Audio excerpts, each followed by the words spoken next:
무교절 첫째 날에 제자들이 예수께 다가와서 말하였다. 우리가 선생님께서 유월절 음식을 잡수시게 준비하려고 하는데 어디에다 하기를 바라십니까? 예수께서 말씀하셨다. 성 안으로 아무를 찾아가서 선생님께서 말씀하시기를 내 때가 가까워졌으니 내가 그에 대해 집에서 제자들과 함께 유월절을 지키겠다고 하십니다. 하고 그에게 말하여라. 그래서 제자들은 예수께서 그들에게 분부하신 대로 하여 유월절을 준비하였다. 아멘. 그러고 난 다음에 이제 유월절 만찬을 하시는 중에 지난주에 살펴본 가룟 유다의 배신에 관한 이야기를 살펴봤고, 그 다음에 26절부터는 우리 마지막 만찬, 성만찬에 관한 이야기로 진행이 되는 본문입니다. 오늘은 이 본문 가지고 간절히 바라셨던 식사라는 그런 제목으로 말씀 전하려고 합니다. 예수님께서 여기서 이제 제자들과 함께 한 식사를 우리가 보통 이제 만찬 그러기도 한데 그냥 식사, 만찬 이렇게 겸용해서 쓰겠습니다. 유월절 만찬은 우리가 흔히 이제 최후의 만찬 이렇게 이야기하죠. 그래서 지난번에 레오나르도 다빈치의 그 최후의 만찬 그림 이야기도 하면서 그거와는 이제 상의 구조가 좀 달랐을 것이다. 트리클리니움이라는 그런 삼각형 디귿자 모양이었을 것이다. 뭐 이런 이야기도 말씀드렸습니다. 그래서 이제 이거 최후의 만찬이라고 하는데 왜 최후의 만찬이라고 하냐면은 예수님께서 이제 마지막으로 가진 유월절 만찬이었다는 거죠. 예수님 이제 살아생전은 유대인이니까 해마다 유월절 절기에 우리 그 설날 떡국 먹듯이 뭐 그렇게 절기에 만찬을 하셨을 텐데 이때가 이제 예수님에게 있어서는 마지막 유월절 만찬이었다. 그래서 최후의 만찬 이렇게 표현하기도 합니다. 근데 이제 우리 이제 교회에서는 기독교에서는 이제 유월절을 지킨다든지 뭐 유월절 만찬이라든지 이런 표현은 많이는 안 쓰죠. 우리는 보통 성만찬 이렇게 표현하죠. 그 이유는 이날 예수님께서 유월절 만찬을 하시면서 그 유월절 그 만찬에 아주 새로운 어떤 영적인 의미를 부여하셨기 때문이죠. 그것이 바로 이제 그것을 우리가 성만찬, 이것은 나의 몸이고 이것은 나의 피다라고 이것을 너희가 늘 기념하라라고 말씀하신 그 성만찬이라는 거죠. 그래서 이것이 이제 어떻게 보면 예수님에게서 최후의 유월절 만찬인데 이것은 또 최초의 성만찬이 되는 그런 의미 깊은 자리가 되겠습니다. 근데 이제 복음서를 이렇게 보면은 예수님께서 이 유월절 만찬 혹은 유월절 식사 이 자리에 대해서 이 자리를 갖는 것을 굉장히 바라시고 원하셨다라고 이야기하는 장면이 나옵니다. 공간복음이라고 하는 이건 누가복음에 마태, 마가, 누가를 공간복음이라 하죠. 그 누가복음 22장 15절에 요 장면을 이야기하면서 예수님께서 이렇게 얘기합니다. 예수께서 그들에게 말씀하셨다. 내가 고난을 당하기 전에 너희와 함께 이 유월절 음식을 먹기를 참으로 간절히 바랬다. 이렇게 해서 다 이제 세팅이 다 되고 식사를 하시고 이제 우리 말해서 성만찬을 하는 그렇게 되는 그 전에 예수님께서는 어떻게 보면 너무 좀 감격스럽고 막 너무 흡족하시기도 하고 감격스러워서 이렇게 이야기하신 거예요. 내가 고난 당하기 전에, 즉 십자가에 죽기 전에 너희와 함께 이 유월절 음식 먹기를 참으로 간절히 바랬다. 영어로 보면 eagerly desired 이렇게 써 있어요. 아주 간절한 소원이 내가 그거였다라고 이야기하십니다. 예수님이 평소에 자신의 그 어떤 그 감정이랄까 이렇게 많이 표출하신 분이 아닌 것 같은데 여기서 이 자리를 이 시간에 이 유월절 식사를 너희와 함께 하기를 내가 얼마나 바랬는지 뭐 이렇게 이야기하시는 거죠. 또 보니까 오래전부터 이 생각을 하셨고 또 미리 예수님 사이드에서 준비하신 그런 일이 있었다는 거죠. 그래서 이제 그것을 먼저 살펴보겠습니다. 예수님 우리가 오늘 질문은 왜 이 유월절 식사 자리를 그토록 원하셨는가? 이제 무엇을 하시려고 또 무엇을 가르치려고 그러셨는가를 살펴본데 그 전에 예수님께서 어떻게 이 자리를 준비하셨는가를 살펴보면은 예수님께서 주도 면밀하게 식사 장소까지 예수님께서 다 미리 요즘 말로 어레인지를 하신 거예요. 그래서 이제 우리 오늘 본문이 17장 17절에 무교절 첫날이 됐으면 이제 유월절 식사해야 되는데 어디서 해야 되지? 근데 평소에 이렇게 꼭 다 여쭤보고 하는지 그건 잘 모르겠습니다만 제자들은 이제 어디서 하기를 원하십니까? 어디서 준비할까 했더니 예수님 말씀이 성 안에 들어가서 예루살렘에 들어가서 아무개를 찾아라.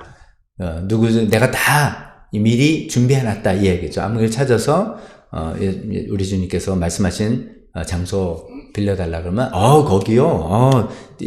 지금이군요. 그래서 다 자리를 준비해 주신다는 거죠.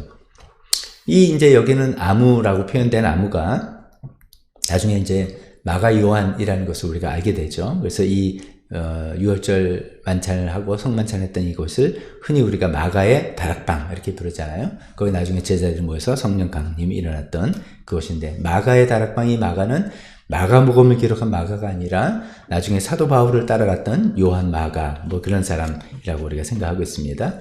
예수님께서 이미 다 언제 그렇게 하셨는지 다 미리 섭외를 해놓으셨던 거예요. 그만큼 이 식사 자리에 대해서 굉장히 예수님은 비중을 두고 중요하게 생각했던 것이죠. 자, 그러면 장소는 이렇게 예수님께서 많이 준비해 놓으셨고, 그럼 이제 언제 이 식사 자리를 했을까라는 것을 생각해 볼 때 너무나 당연한 거죠. 유월절 식사니까 당연히 유월절 저녁일 것이다 라고 우리가 흔히 생각하는데, 이제 여기서 이게 큰 이제 논란이 있습니다. 흔히 우리가 당연히 유월절 만찬이니까 유월절 저녁에 했을 거다라고 생각하는데, 성경을 이렇게 눈여서 보다 보면은 이 날짜가 좀 차이가 있네. 성경마다 기록된 언제라고 하는 게 차이가 있다는 겁니다.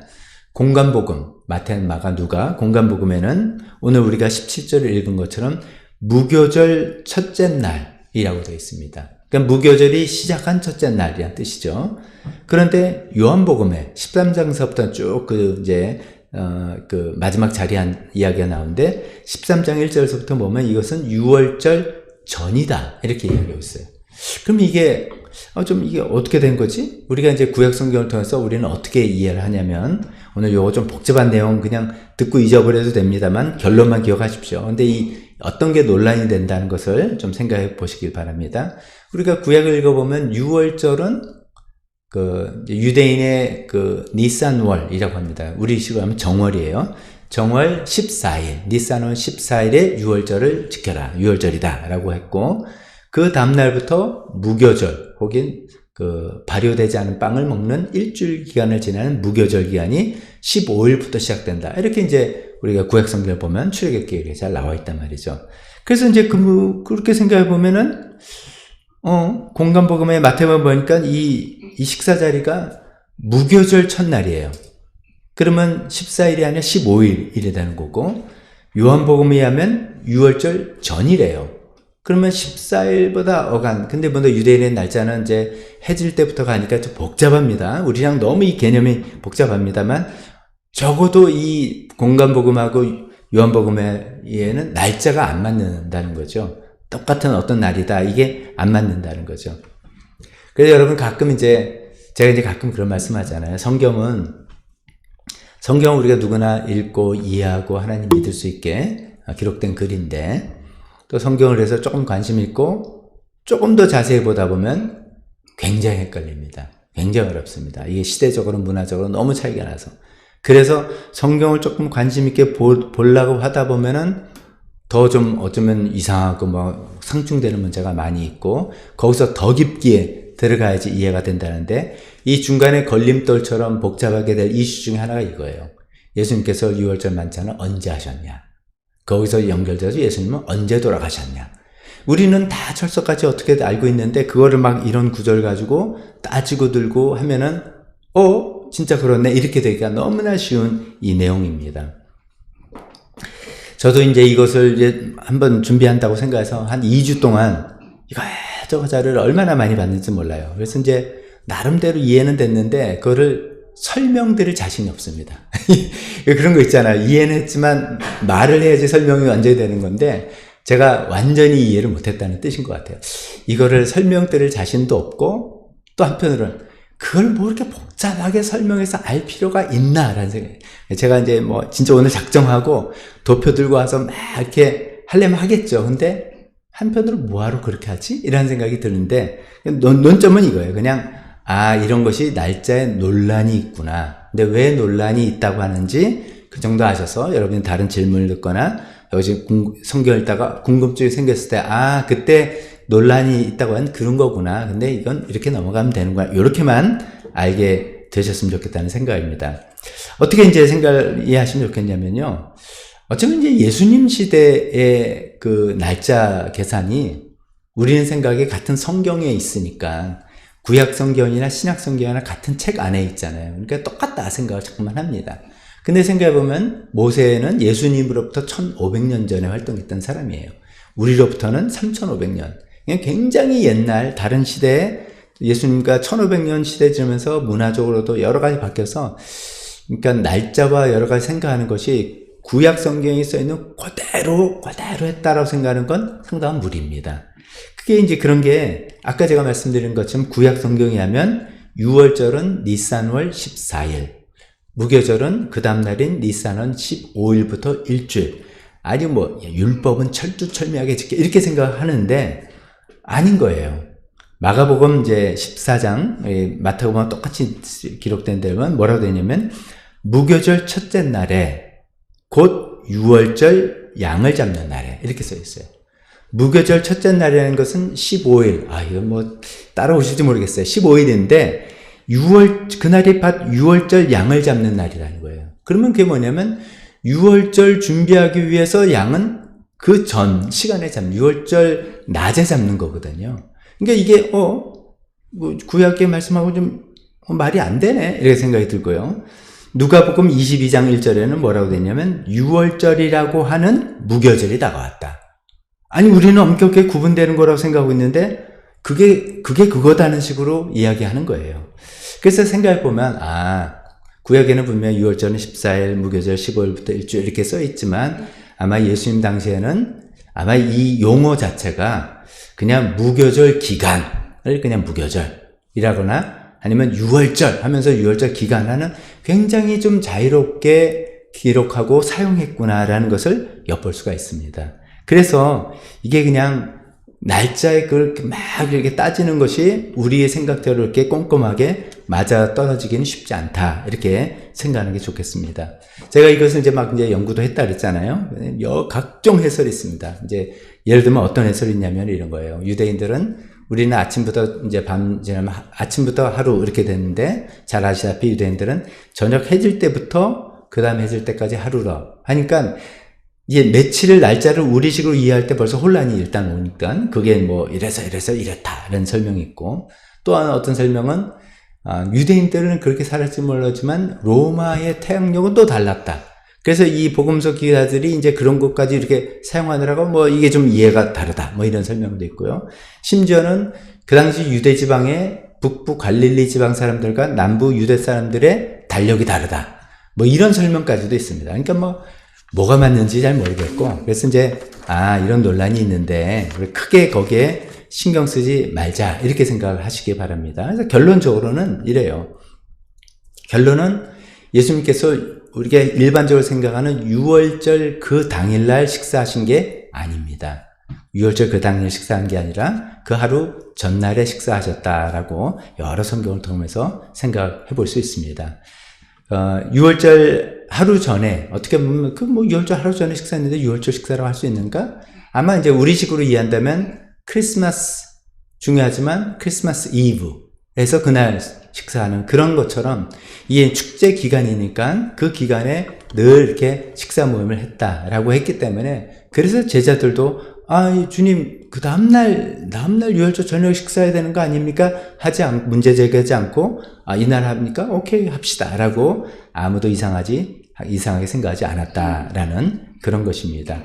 그렇게 정리해보면 성경에 나오는 몇몇 내용들도 이렇게 좀 정리가 됩니다. 6월절 그 성만찬 혹은 6월절 만찬 그 기사 나올 때 보면 우리가 전통적으로 이해할 때 6월절 식사의 메뉴 중에 가장 중요한 메뉴는 양고기가 돼야 됩니다. 하이라이트는 양이에요.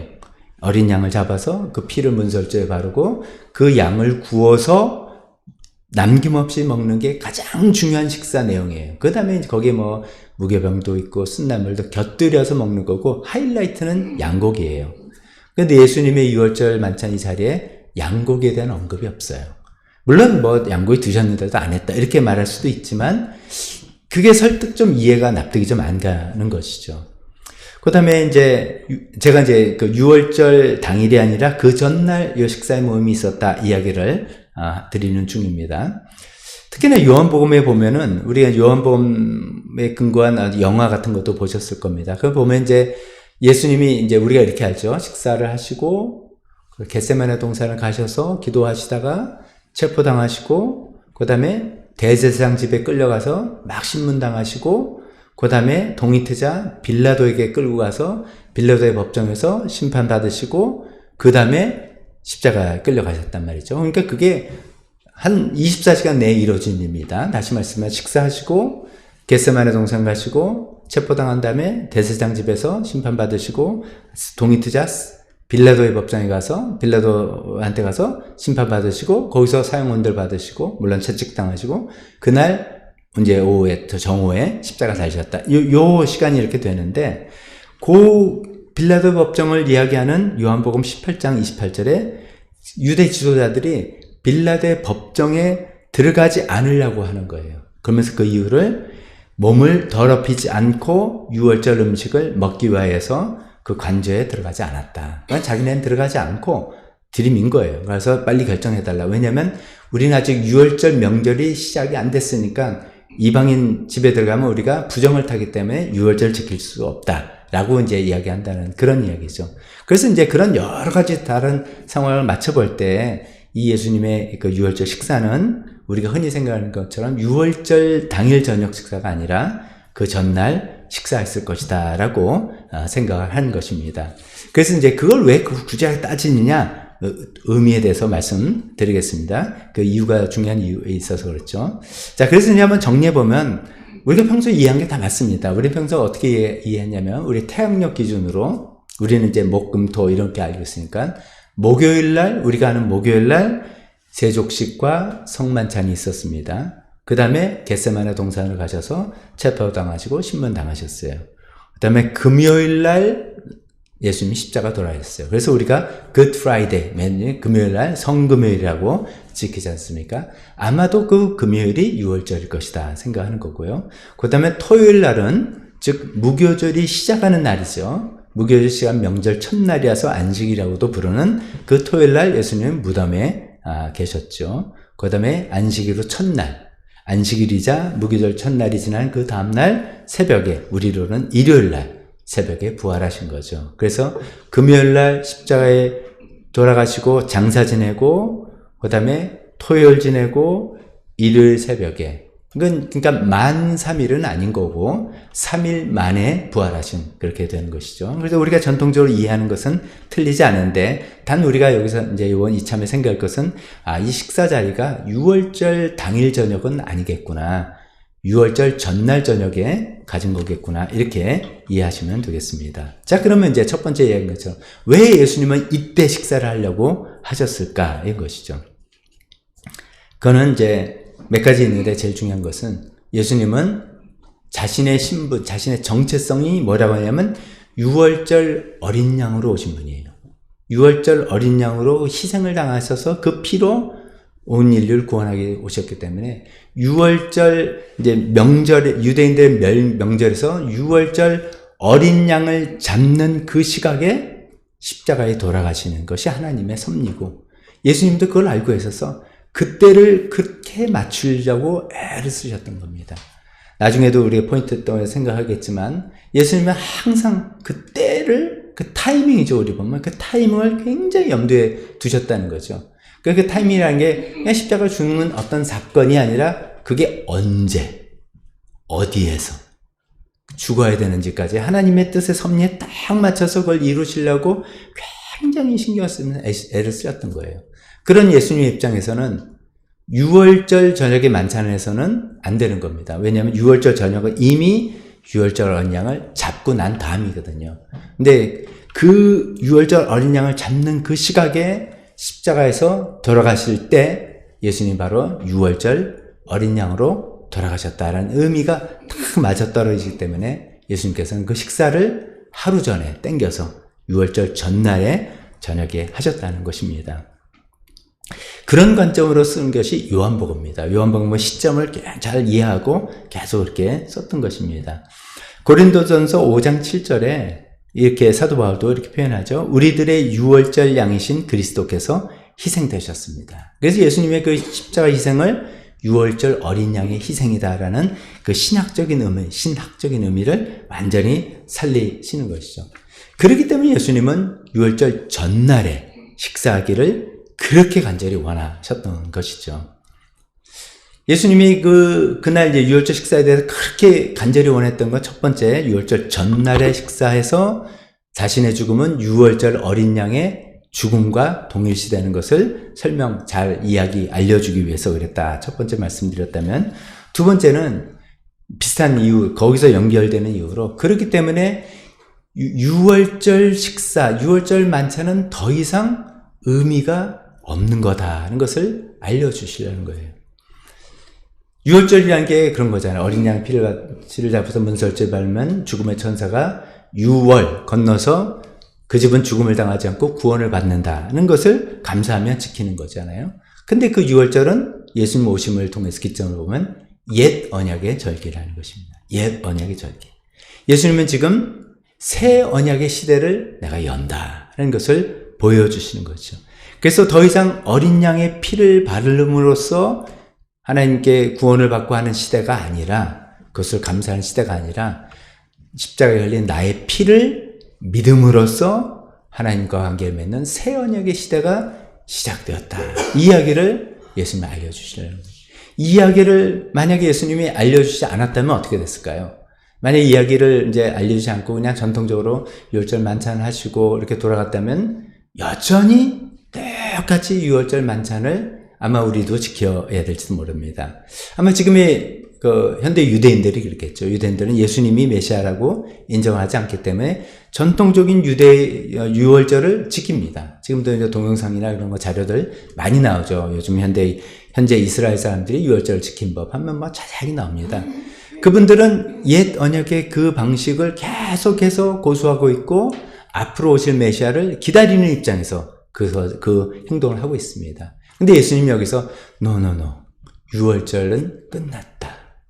유월절의 의미는 그 효력을 다 했고 그 역할을 다 했고 이제는 그 식사가 이제는 성만찬으로 새로운 시대를 여는 것이고 그 어린 양이 바로 나다라는 것을 말씀해 주시는 거죠. 그 어린 양이 나로서 그 피를 바르고 하는 행동이 아니라 나의 몸과 나의 피를 먹고 마심으로써 나를 믿는 그 믿음을 고백하면서 들어가는 새로운 시대가 되었다는 것을 제자들에게 꼭 알려주시고 싶었던 거예요. 그래서 유월절 전날 이 행동을 하면서 어쩌면 나중에 다 이제 제자들 생각했겠죠.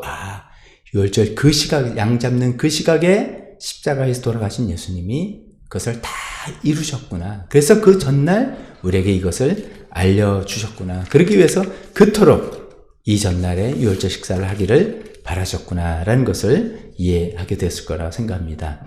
자, 이제 복잡한 내용들 이제 여러분들 이해하시고 기억하셔도 좋고 또 기억 못 하셔도 그때 그런 논란이 있다고 들은 것 같아. 그 정도로만 하셔도 좋을 것 같습니다. 메시지로 그러면 이 말씀을 통해서 우리 두 가지를 한번 생각해 보겠습니다. 첫 번째는 새 언약을 맺는 방법이 뭐냐 이것이죠. 좀 전에 말씀드린 유월절 옛 언약, 예수님의 이 성만찬 새 언약인데 유월절 옛 언약의 유월절 효력을 얻는 방식은 하나님께서 뭐라고 했습니까? 어린 양을 잡아서 그 피를 문설주에 발라라. 문설주에 바르는 행동으로 그 유월절의 효력을 얻게 된다라고 알려주셨습니다. 오늘 지금 예수님께서 이 식사 자리에서 새 언약을 맺는 방법은 뭐라고 알려주셨습니까? 이 빵과 포도주를 먹고 마시라. 라는 그 행동으로 새 언약에 들어간다는 것을 확인한다라고 말씀했습니다. 즉 달리 말하면 내가 유월절을 정말 믿습니다. 내가 유월절을 하나님께서 우리를 그렇게 피를 바르셔서 우리를 구원해 주신 것을 믿습니다라고 유월절에 대한 믿음은 어떤 행동으로 표현하냐면 어린 양의 피를 문설주에 바름으로 표현한다는 거라면 새 언약, 예수님께서 나를 정말 위해서 그렇게 죽으시고 한 것입니다라는 것을 그날 정말 믿습니다라고 하는 믿음은 어떤 식으로 표현하냐면 먹고 마심으로 표현한다는 거죠. 표현 방식이 달라요. 피를 바르는 거와 먹고 마시는 거죠. 그럼 여기서 생각해 봅니다. 왜 하필이면 예수님은 먹고 마십니까? 그냥 예수님도 옛날에 했던 방식대로 포도주를 이렇게 발라라 라든지 포도주를 뿌려라 라든지 여러 가지 방식으로 하실 수 있었잖아요. 우리가 한 가지 결과를 보니까 당연하다 생각하지만 그 당시에 많은 가능성이 있었는데 왜 예수님이 하필이면 이 새 언약을, 이 음식을 먹고 마심으로 하라고 하셨을까? 뭐 제 해석일 수도 있겠습니다만 또 뒤에도 많이 이제 그런 레퍼런스가 나옵니다만 음식입니다. 음식은 우리가 먹으면 소화가 되고 우리의 몸의 일부가 되고 우리 몸이 되는 것이고 그 음식과 내가 하나가 되는 것이죠. 예수님께서는 새 언약을 맺음을 통해서 우리가 예수님과 하나가 되기를 바라시는 것이죠. 단순히 예수님을 믿는 어떠한 고백을 하고 예수님 믿기 때문에 하는 어떤 의식을 참여하고 예수님 믿기 때문에 어떠한 하는 행동을 하고 하는 차원 정도가 아니라 양을 잡아서 피를 뿌리고 뭐 하는 그런 정도가 아니라 예수님을 먹고 마심으로써 예수님이 내 안에 온전히 나의 일부가 되고 내가 예수님과 하나가 되는 그런 의식이, 그런 방식이 이 새 언약의 방식이라고 예수님께서 알려주시는 것이죠. 그래서 이제 요한복음에는 이 마지막 자리가 있는데 거기 성만찬했던 기록이 없고요. 이제 우리가 학자들이나 성경 연구한 분들이 그럼 요한복음에서 성만찬식은 어디였어? 할 때 그것을 오병이어 사건 이야기하면서 그 설명할 때 나를 먹고 마셔야 된다라고 하시는 그 이야기를 그 이야기다라고 많이들 이야기하고 있습니다. 자, 그래서 우리가 처음으로 생각하는 거예요. 예수님께서 새 시대를, 새 언약의 새 시대를 열고 마침 유월절에 구약의 유대인들이 피를 바르는 어떤 행동으로서 내가 하나님의 유월절을 믿습니다라고 하는 행동이었다, 입증했다면 우리는 음식을 먹고 마시는 그 결과로서 내가 예수님과 하나가 되는 삶이 되었습니다가 새 언약의 가장 중요한 내용이다라고 말씀해 주신 거다. 이 말씀입니다. 그럼 우리가 이제 스스로 돌이켜 봐야 되죠. 나는 정말 예수님 믿고 이 새 언약의 백성이 되었는데 나는 정말 예수님과 하나가 되어 있나? 아니면 유월절 옛방식처럼 어떤 행동을 하는 것으로 끝이는 건가? 교회에 나오는 것으로, 교회에서 어떤 행동을 하는 것으로, 또 교회에서 어떤 신앙 고백을 하는 것으로 등등 어떤 겉에 나오는 행동, 내가 하는 행동, 내가 하는 고백, 내가 하는 이것이 나의 본질이 예수님과 하나가 됐다는 것하고는 좀 구분되는 그런 건지 예수님께서 기대하신 거죠. 먹고 마셔서 너 나랑 하나가 되자 라고 하는 건지 이런 것들 우리가 오늘도 생각해 보면서 기도하시면서 생각해 보면 좋겠습니다. 하나가 되기를 원하시는 예수님의 마음을 우리가 담았으면 좋겠습니다. 두 번째로 좀 생각해 보고 싶은 것은 그 때입니다. 때.